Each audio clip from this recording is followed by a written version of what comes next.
Republicans in government have purchased 23 new concentration camps in America. And from Alligator Alcatraz, 4,000 detainees are still missing. So I found this article from Bloomberg News. I'm going to read a little bit of this and then I'm going to break it down afterwards. So stick around and be a doll, hit the like button.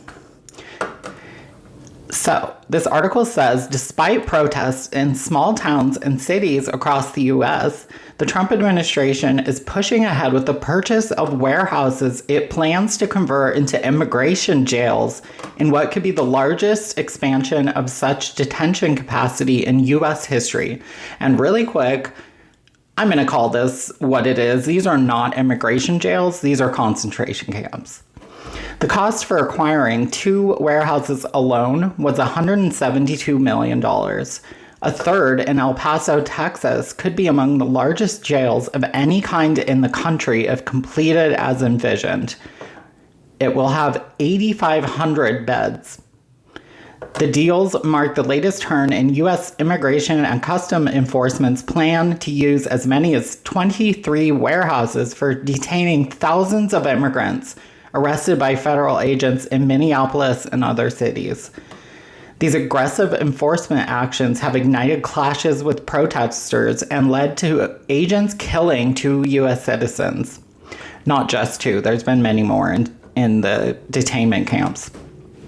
On January 16th, the administration paid $102 million for a site near Hagerstown, Maryland, according to a local court filing. A week later, the government paid $70 million in cash for a warehouse in Surprise, Arizona.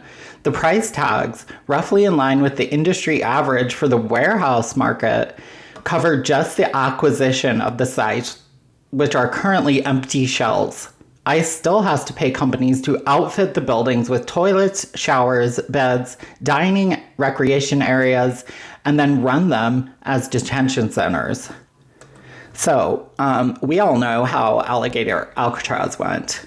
The conditions were extremely bad. There was abuse going on.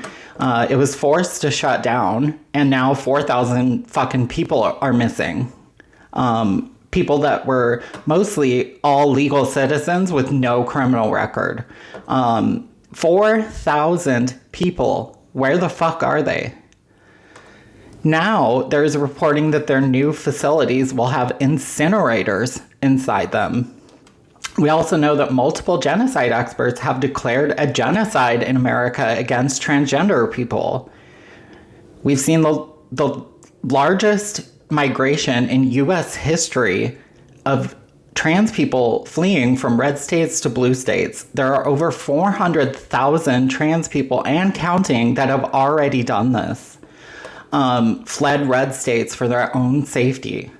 States like Texas began compiling lists of all trans people in their state. The Orange regime is demanding personal data and full medical records of trans people from hospitals and threatening their funding if they don't supply this. This is all preparation for a genocide. The people at the highest risk are LGBT people of color. They are disproportionately detained and targeted. And with 23 new concentration camps, how many more people are about to go missing? We have to demand that immigration enforcement be abolished. This is a terrorist organization who is killing and detaining innocent Americans, and this is the most anti-American organization in the country. Nations around the world are looking at America in shame and disgust. This is the most corrupt administration in U.S. history, and immigration enforcement is their Nazi military. We need this abolished ASAP. Please hit the like button, share this, leave your comments, subscribe to stay updated on news. I'll be back very soon. Bye, guys.